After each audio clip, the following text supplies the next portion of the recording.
This is Where We Live from Connecticut Public Radio. I'm Lucy Nalpathanchel. Maybe you've noticed social media is a great indicator that the public generally doesn't know much about history. Today, Where We Live, we tackle why. Coming up, we'll hear from a historian who has studied how abolitionism, slavery, the Civil War, and Reconstruction have been taught in U.S. textbooks for generations. First, there's been debate in various states about changing how history is taught in schools.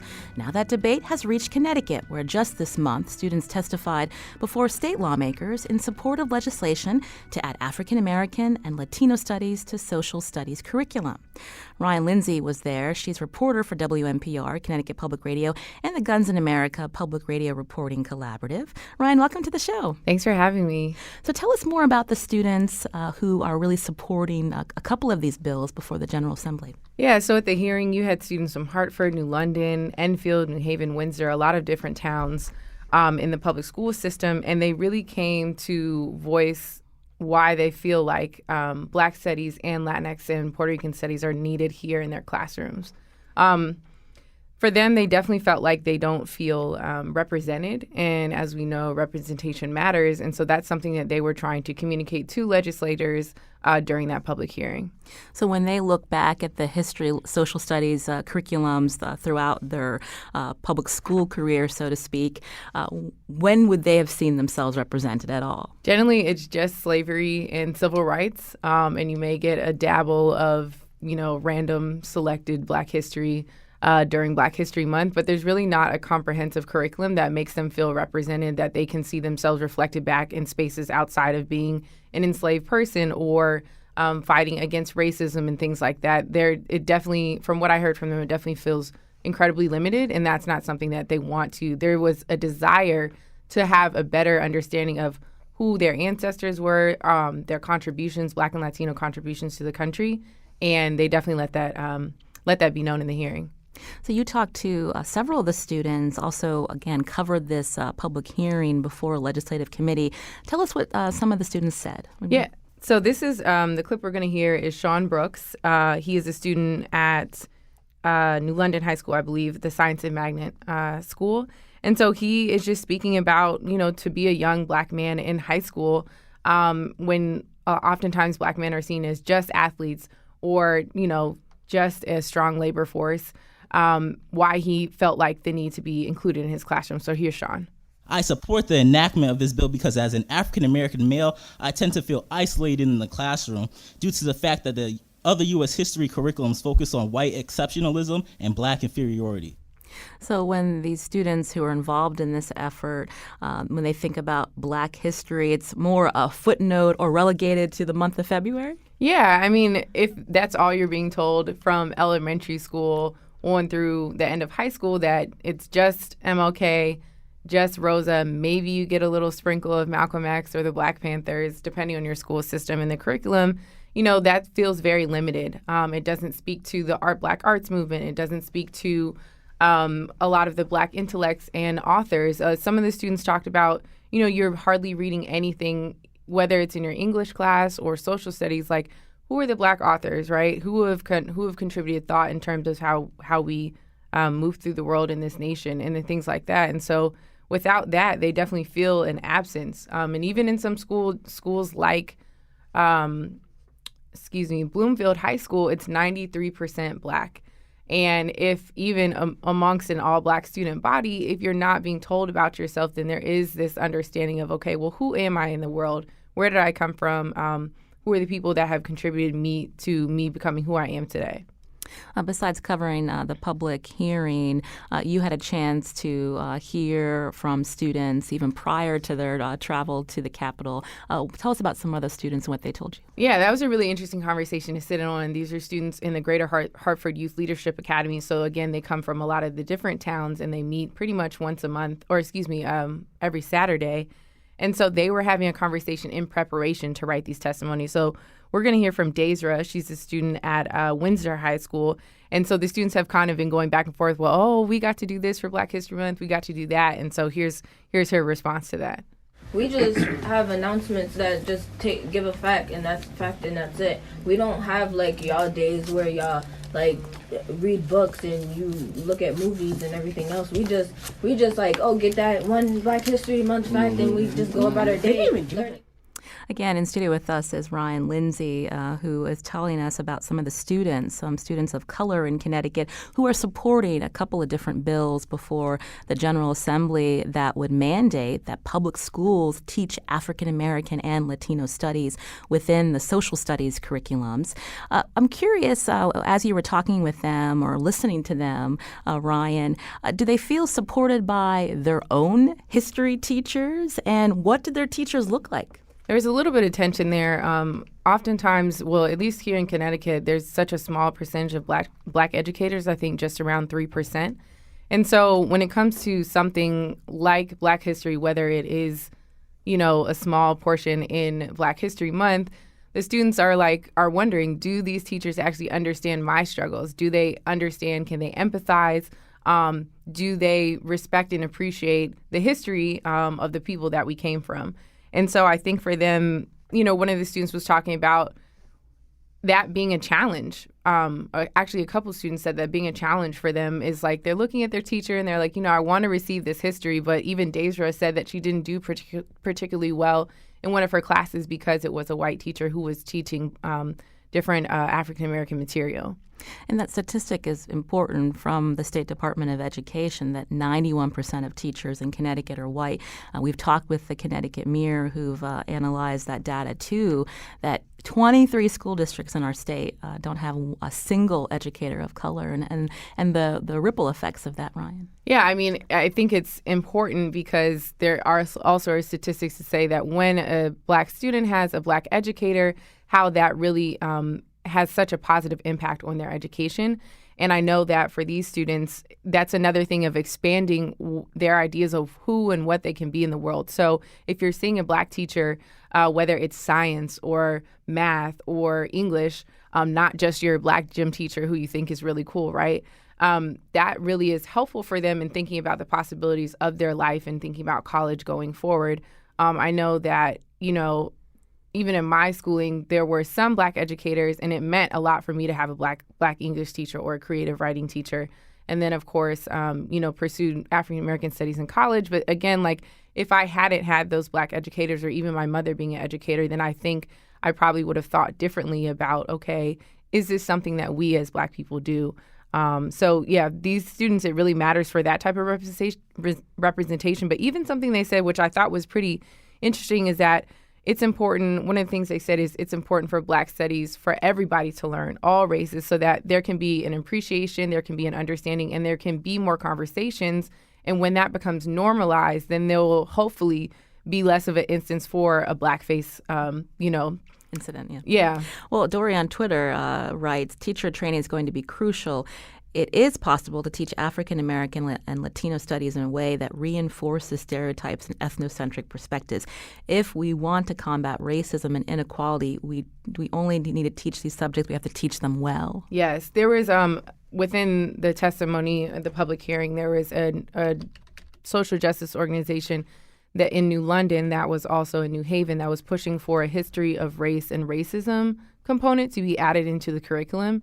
And so I think that part of their thought around that was that we want to understand how racism has shaped how we think about ourselves in the world, who has access to certain benefits and how we're treated certain ways. And so that was something that was communicated. And also just how racism operates throughout society, right? And so those are things that we might learn by personal experience. Or one of the students, she was a Black student, she said that her only understanding of racism was just someone being called the N-word. And as we know, that's simply not the case. So there's a lot of concern and a lot of just, I'd say, passion in really wanting this curriculum, both Black and Latinx curriculum, to be added to be taught year round.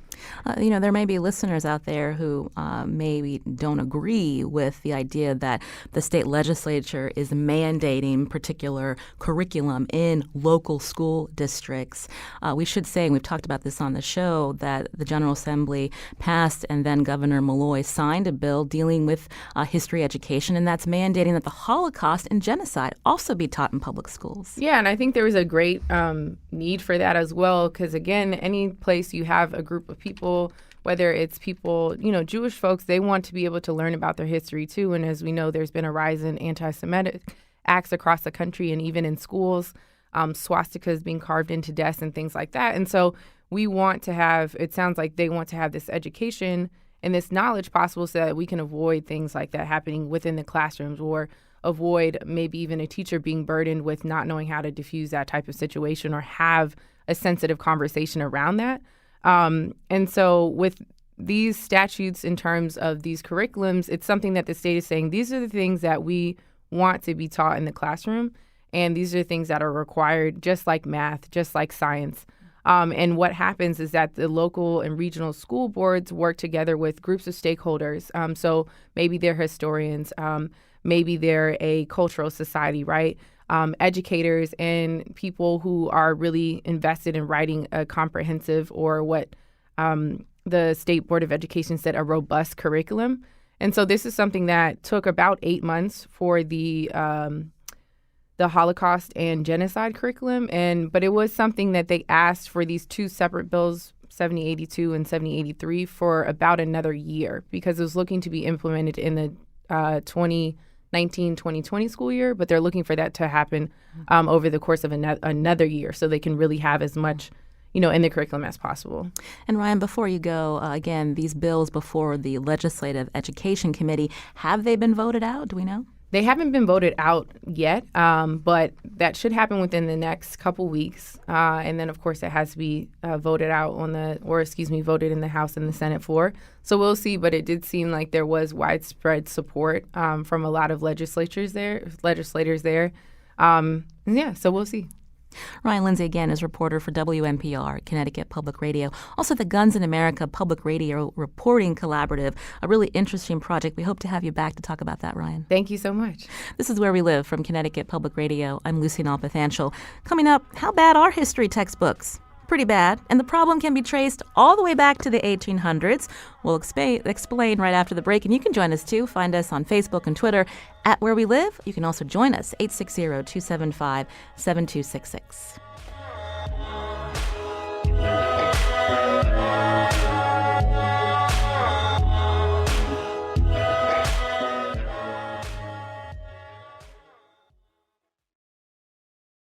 This is Where We Live from Connecticut Public Radio. I'm Lucy Nalpathanchel.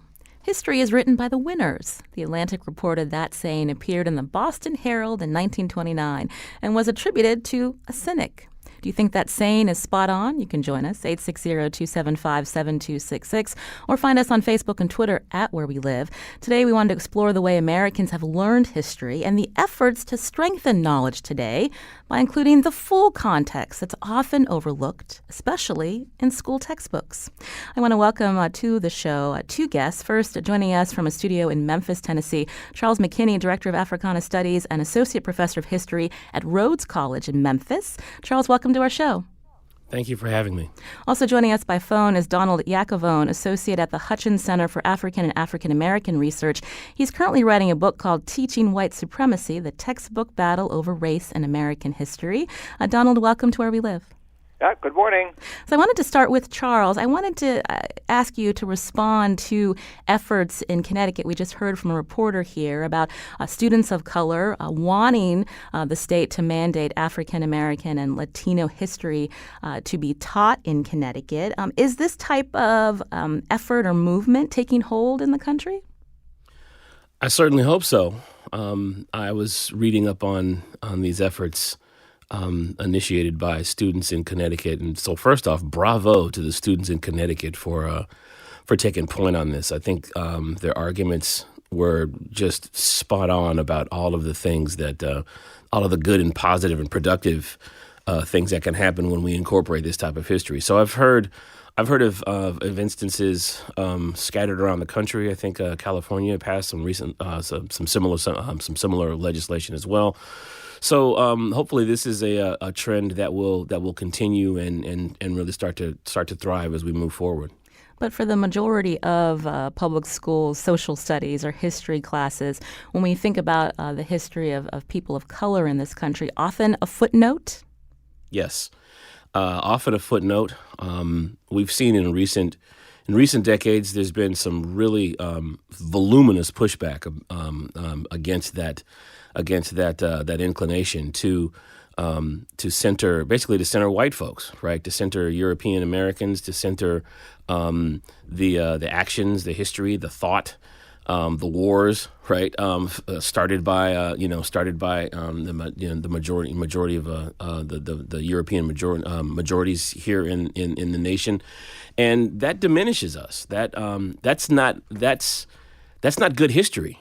Right, quite frankly, right? If history is written by the winners, in most instances, the winners aren't very good historians, right? So we miss so much about the complexity and the nuance and the reality of the American narrative when we simply focus on the white guys, quite frankly, right? When we skip from Christopher Columbus to George Washington, to Abraham Lincoln, to Teddy Roosevelt, to Ronald Reagan, to Donald Trump, we've woven a narrative. We've woven a narrative based in American exceptionalism. We've woven a narrative that suggests that justice and equality is an inevitability. That's something that's going to continually just sort of grow automatically.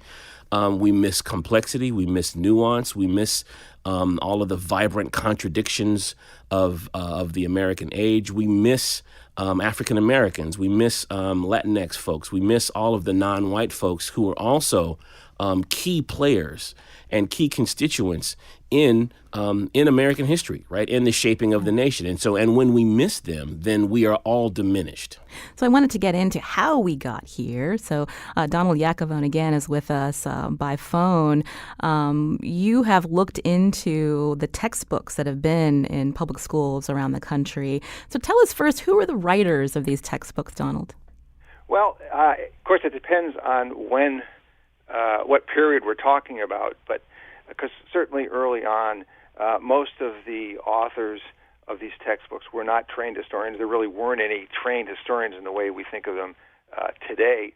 So in the 19th century, you would have people like Noah Webster, the grand creator of one of our first dictionaries, who crafted a book that not only excluded people of African descent, but excluded most of the South as well.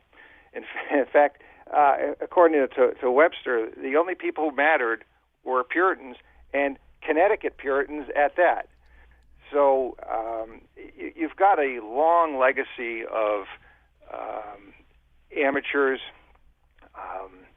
and educators who are crafting these, and authors, just popular authors, who are writing these texts. And it isn't really until the mid to late 19th century, when we start having trained historians, that we get scholars who are beginning to contribute, and then you have sort of this filtering down of scholarship down to the level of like grammar school texts. So before that, when we think about textbooks writers, mostly Northerners?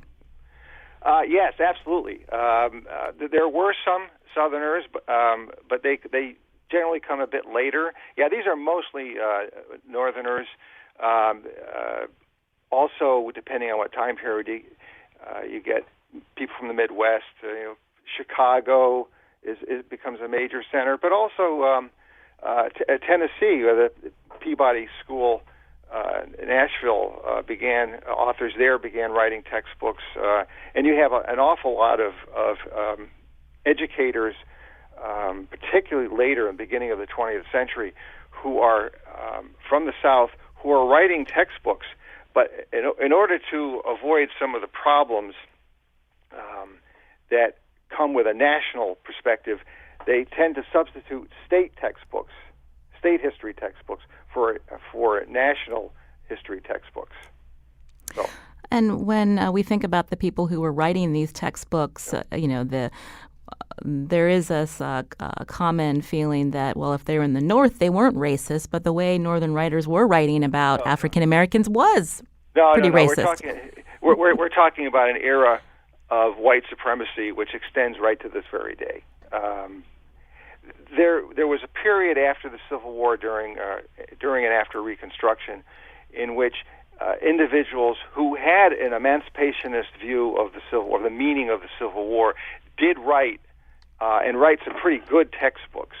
I'm thinking of the Civil War reporter, Charles Carlton Coffin, who wrote several. Thomas Wentworth Higginson, who commanded the 1st South Carolina Volunteers, wrote a textbook. So you do get an emancipationist view of the meaning of the Civil War during the 1870s and 80s and 90s, but it begins to weaken, and certainly by 1903, 1904, that tradition is dead as it comes. And we have the rise of the lost cause interpretation of the meaning of the Civil War, which really grabs hold. It had been developing, ever since the end of the Civil War, but really grabbed hold in the beginning of the 20th century and did not let go until the 1960s.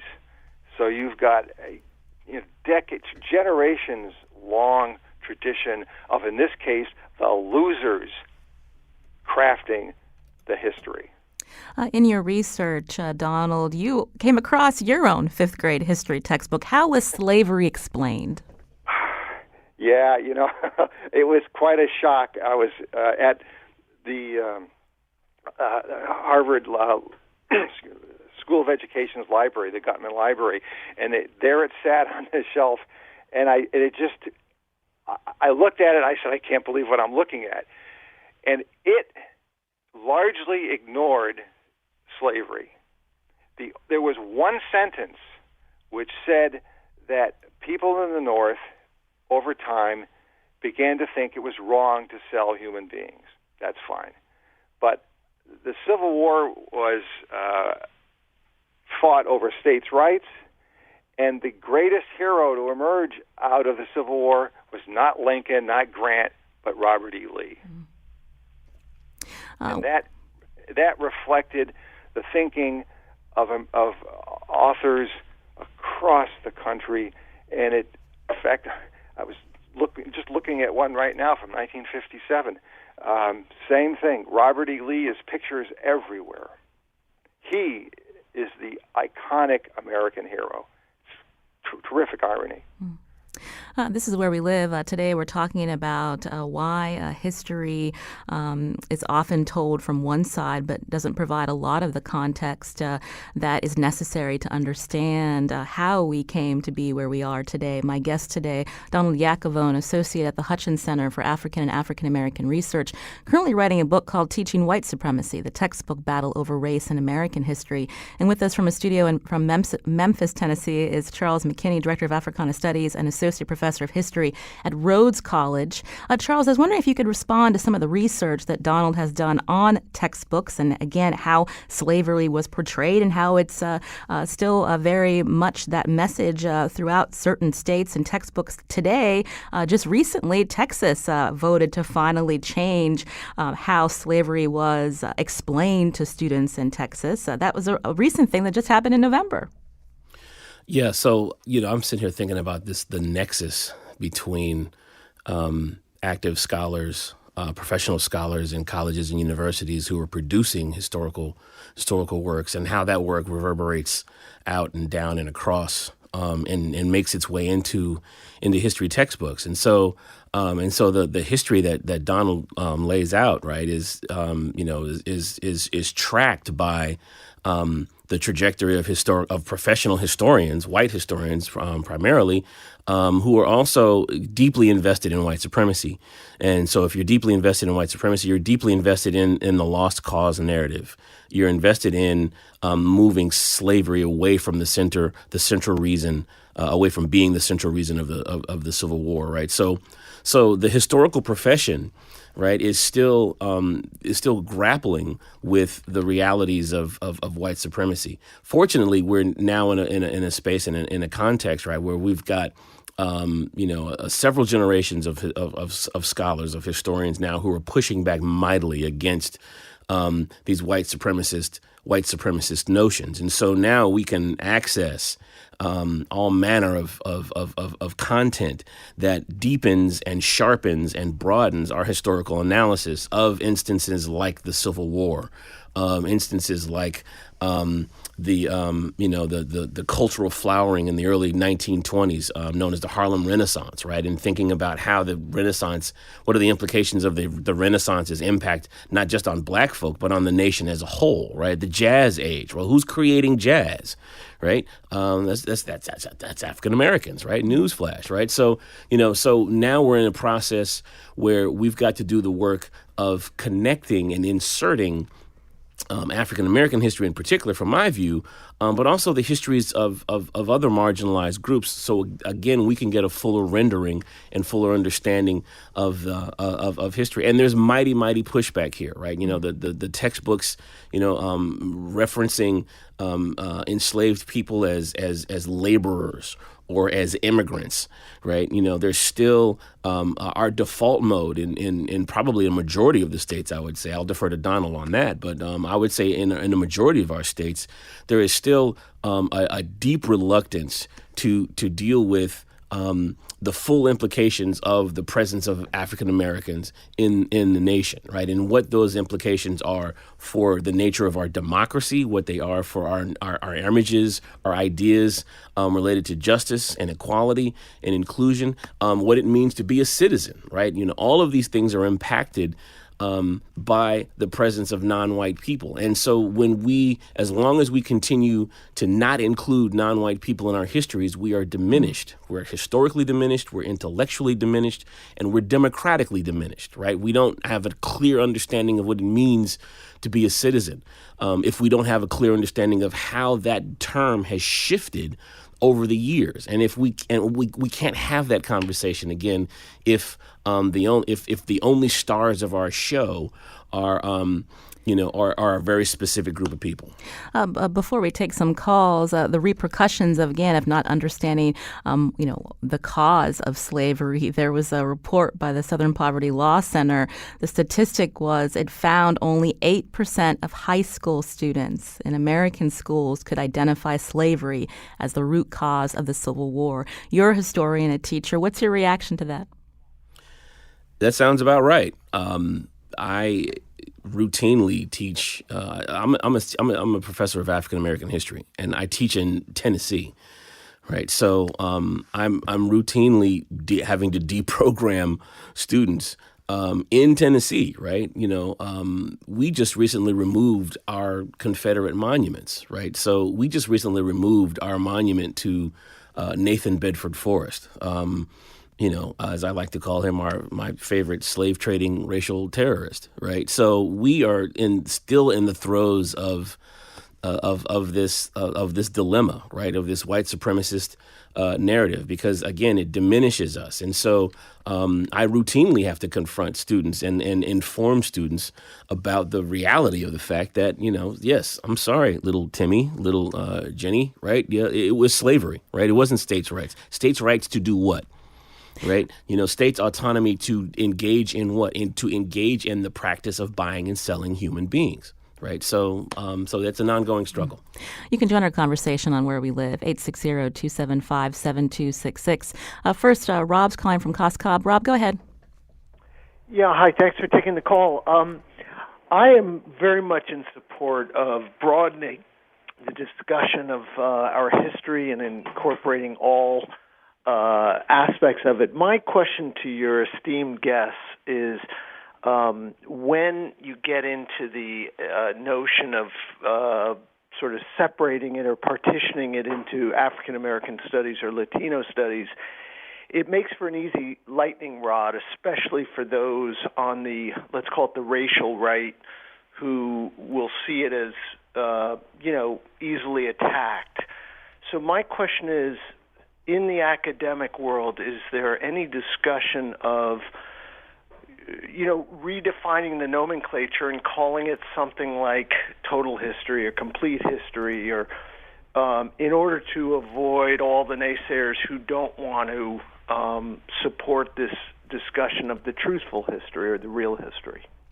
Thank you, Rob, for your call. I want to get Donald Yakovon back into the conversation. Donald, did you want to respond to Rob's point? Well, yeah, I understand his point, and he's right in that the far right will use this. They'll use anything to support white supremacist principles. But the term, it's American history. That's what we're talking about here. It's all our histories. I'm not going to be I'm half Italian and half Polish. Am I going to only have the right to write about Italians and Polish people? This is ridiculous. This is American history. This is who we are. This is what we have become. And in order to change, we have to know, we have to be trained in what has happened before. This is why history is so vital to the future of the country. Allie's calling from New Haven. Allie, your question. Yeah, my comment, thank you for taking my call, and I'm fascinated to continue listening to your guests. It's such an important conversation. It's one that we all need to keep having, so thank you. However, I find myself often surprised, I think in even the entire 20 minutes I've been listening, that Native people and Native Americans have not come up in this conversation. I was actually schooled in a very privileged setting back in Cleveland, Ohio, and it taught us endlessly about Native culture. We went to the Natural History Museum once a month, and I just always feel like they are often left out of the conversation. So that was my comment. Thank you, Allie, for your call. Charles, did you want to respond to Allie's point? I think it's a great point. If we really want to be serious about contending with the true scope and nature of American history, we have to include indigenous peoples, right? We have to include First Nations. I was just a friend of mine just told me about this app that enables you to type in your zip code, and then it will give you the name of the indigenous group that was the first the first occupants of your zip code, right? And so I'm thinking about I think about that all the time, right? We can't have, if we want to have a true conversation about the history of Memphis. The city of Memphis is 200 years old this year, and so we're gearing up to celebrate the 200-year anniversary. And we can't have that conversation without talking about the folks who were here first, right? And and their relationship with the immigrants, right? European and African. And so that's a vital and crucial component of our history, most definitely. You can join our conversation again. Find us on Facebook and Twitter at Where We Live. I wanted to also bring up, lately in the last few years, there is more attention in this country with structural inequality. But again, when we talk about understanding and knowing our history, without knowing that, is it hard for some Americans to really understand the roots of inequality today, Charles? Yes, I think that's exactly right. And history, bad history, contributes to that. A quick example, right?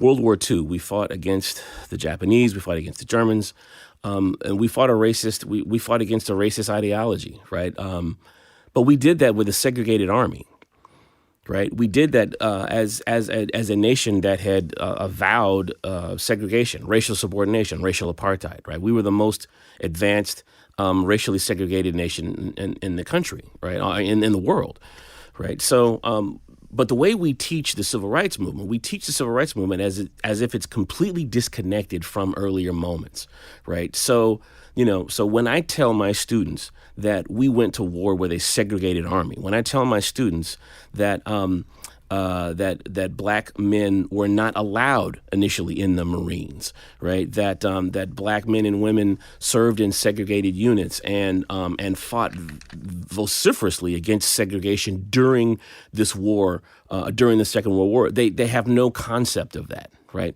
They have no understanding of that whatsoever, right? And so again, when we segment the history, when we purge these realities from our narratives, we are diminished, right? What does it mean that that African American veterans came home and were brutally harassed after World War I and World War II, right? For asserting their citizenship, for asserting their right to be fully included in the mainstream of American life. And so, again, if we don't have an understanding of that, if we don't have the opportunity to grapple with these complexities and these contradictions, then we're baffled when Black Lives Matter pops up. Right, we're baffled when a civil rights movement jumps off in the 1960s, and folks are like, "Well, what's this about? I don't understand why people are so angry." Right? We don't understand current protests related to a whole host of issues if we don't have an understanding of this not being something new, but this being a manifestation of a long-standing tension, of a long-standing contradiction within our heritage. Before we head to break, I did want to also raise the question of who's teaching history these days. There was a study by Northeastern University that found in the last decade post-recession, just the number of history undergrads have seen the steepest decline. I wanted to ask Donald just briefly, that concern that the people that are teaching history may not be exactly the right people to be teaching that history. Well, it's a crisis that's developing. It seems to have the real dip seemed to have started with the recession, the Great Recession in 2008, 2009. But the problem here, I think, is you have professional historians who are writing now good, inclusive history, including Native peoples, people of color. That's not the problem. And even when textbooks are written that include this material, you have educators who essentially are not well educated. You have a system that believes that anyone can teach high school history, which is why gym teachers are so often the ones who are given that assignment. I have to tell you that I was trained to be a teacher in Connecticut, and when I went on my teacher training, my first experience with teaching, I was in a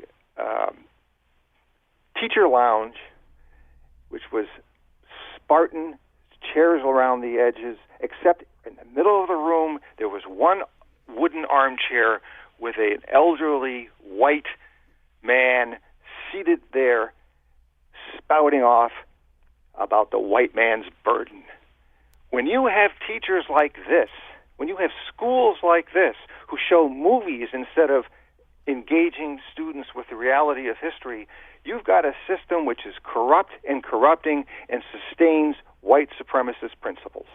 And speaking of the system, there was a UNC study done in 2012 that found 88% of elementary school teachers considered teaching history a low priority.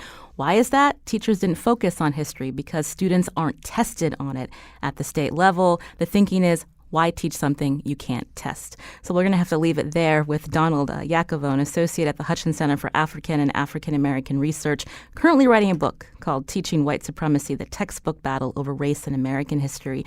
Donald, thanks for joining us. Sure. Glad to help. Charles McKinney will be sticking around with us as we continue our conversation after the break. This is Where We Live. I'm Lucy Nalpathanchel. Again, the importance of history education. That's what we're focusing on today. We're going to hear about another historical time in our nation's history that has been overlooked right after the break.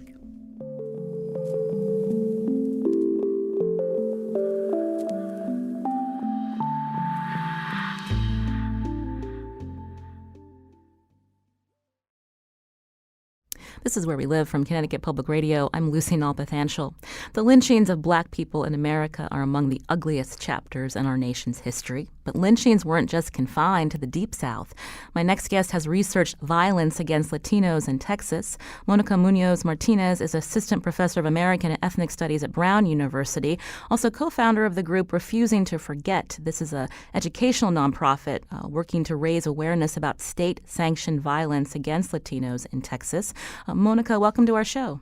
Hi, thank you for having me. Unfortunately, we don't have too much time for this history lesson, but it is an important one to focus on for just a little bit. The historical context of what we're talking about when we look at the history of violence against Mexican Americans in Texas. Tell us what was happening. Yeah, so the history of anti-Mexican violence has largely been forgotten in public memory, but it's crucial to understanding long-seated anti-immigrant sentiment and even the way that people think about the border today. But as it turns out, hundreds of ethnic Mexicans were lynched in Texas alone since 1848 to the early 1920s.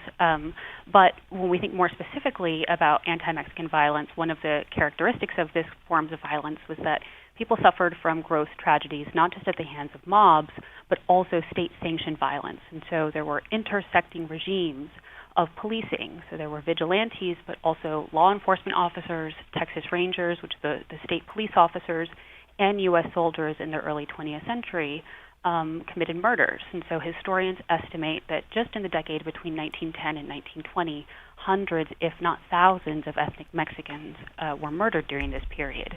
And so it's an important period to remember and to engage with critically. So the work that I'm doing with Refusing to Forget is to participate in conversations about what public history in Texas should look like. And so we're collaborating with cultural institutions like the Bob Bullock Texas State History Museum, and we've also helped to unveil 4 Texas state historical markers to help shed light on this period. That there's a great deal of research and publications by professional historians that have documented this era, but there's a big gap between the public school curriculums and what museums and monuments recognize about violence in this era. So tell us more about that gap. So what is the narrative? What are the lessons that Texas students are learning about Texas and their quest for independence? Well, the myths of Texas history that have been so deeply enshrined in public school lesson plans and museums and monuments, and of course in Hollywood depictions of this era, they overlook, or at worst, they celebrate histories of racial violence as progress. And so right now, Texans are celebrating Texas History Month, which really harkens back to this myth of the place of Texas, the history of Texas beginning with the Texas Revolution, which of course ignores the long history of Native nations that inhabited the land, but also intersecting and layered histories of colonization, so Spanish colonization and conquest, and then Mexican occupation of the era. And so what we also forget with the history of Texas Revolution is the driving force of slavery and the belief in white superiority that justified conquest and colonization of that region. And so when we have celebrations of the Texas Revolution that overlook that violent aspect and that history of the quest for slavery, but also the quest to displace landed Mexican elite members of society, what we're left with is a history that celebrates that history quite uncritically. Because we're not in Texas, I believe you were raised in Texas, Monica. Yeah, I grew up in South Texas.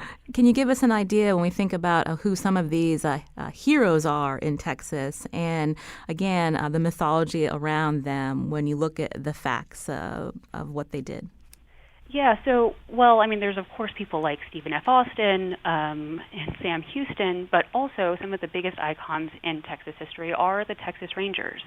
And these are the state police force that in the 19th century were charged with creating this new racial hierarchy, which relied on the violent policing of Mexicans that were living in Texas, but also of native inhabitants. And so they were the architects of native genocide, but participating in acts of racial violence. And so we don't have access to that history more broadly in popular representations. Instead, these Texas Rangers are glorified as the ideals of Anglo-masculinity and patriotism. And so when we think about the ways in which the current debates about the need to police the border and the criminalization of racial and ethnic minorities, that has a long history, or those ideals are shaped by the way that history has been misrepresented. And so I think that's part of also why, when we think about to make connections to debates about rethinking the Confederacy or rethinking Civil War heroes, Texans have a long way to go to actually grapple with these long histories of slavery and Native genocide and anti-Mexican violence that were crucial to nation building and state building in Texas and in the U.S. in general. I want to take a listener call. Andy's calling from Bolton. Andy, go ahead. Yeah, I'm an adoptive father of two Puerto Rican children, so I connect very well with the idea of having these bills that address teaching, things that I missed when I was in Connecticut public schools in the 70s and 80s and early 90s, and there's so many pieces of their history that are becoming even more important as Puerto Ricans in Connecticut, because we have the highest percentage of our people in Connecticut of any other state that are Puerto Rican, and I have to research to tell them parts of their history about Amerindian genocide and about slavery and about how their people came together to become this blended population within Puerto Rico, and I think it's really key that they start to be able to learn it in the schools. So I wanted to ask the folks that you're talking to, how can we incorporate those pieces that incorporate Puerto Ricans have this blended culture and history of many different races and ethnicities. How can we incorporate them kind of fluidly in the teaching that we give them? Thank you, Andy, for your call. Monica, did you want to respond? Yeah, well, it's absolutely important for when we think about teaching histories about race or ethnicity that we find opportunities to find how these histories are interconnected. But what the caller is also speaking to is a broader need for not just children, but across the country, people just don't know Latinx history. It's the common joke that the Supreme Court Justice Sonia Sotomayor makes, when people ask her when she immigrated to the United States, because so few people understand the history, not just of slavery and colonization, but also empire, U.S. empire, so that we have a critical understanding of U.S. intervention into the Caribbean nations, but also into places in Central America and into Mexico. And so when I think about ethnic studies courses, it brings about a more critical understanding about histories of racial formation and histories of discrimination, but also a better understanding of U.S. foreign policy and international patterns of empire and colonization. And so that's one way of finding opportunities to couple these histories and to think through them in a way that gets so that we can think about race dynamically. Charles McKinney is with us from Memphis, Tennessee. Charles, we've only got 2 minutes. I'm putting you on the spot. But again, when we talk about these memorials, these monuments to honor people who have oppressed and have done worse to people of color in our nation's history, some will say, well, you're erasing history by removing the statues. How do you respond to those critiques? I respond to those critiques by quoting a friend of mine that said, well, according to that logic, then we should not have removed any of our statues to King George III after we won the Revolutionary War. But we did remove those statues because we won the war. But we also removed those statues because narratives change. And that's the thing, I think that's the bottom line here. Narratives change, interpretations change. And so just as textbooks will change, just as conversations will change, just as the things being taught in classes will change, the way we memorialize and think about the past should also change. And so I think it's perfectly appropriate for us to remove those monuments. Charles McKinney is Director of Africana Studies and Associate Professor of History at Rhodes College in Memphis, Tennessee. Charles, we appreciate your perspective. Thank you. Thank you. Also with us, Monica Munoz-Martinez, Assistant Professor of American and Ethnic Studies at Brown University. We'll tweet out a link or put it on our website at wnpr.org/wherewelive, and a very interesting article about your work. Monica, thank you so much. Thank you. Today's show produced by Carmen Baskoff. Thanks to our technical producer, Kyone Wolf, and Lydia Brown was on the phones today. I'm Lucy Nalpathanchel. Thanks for listening.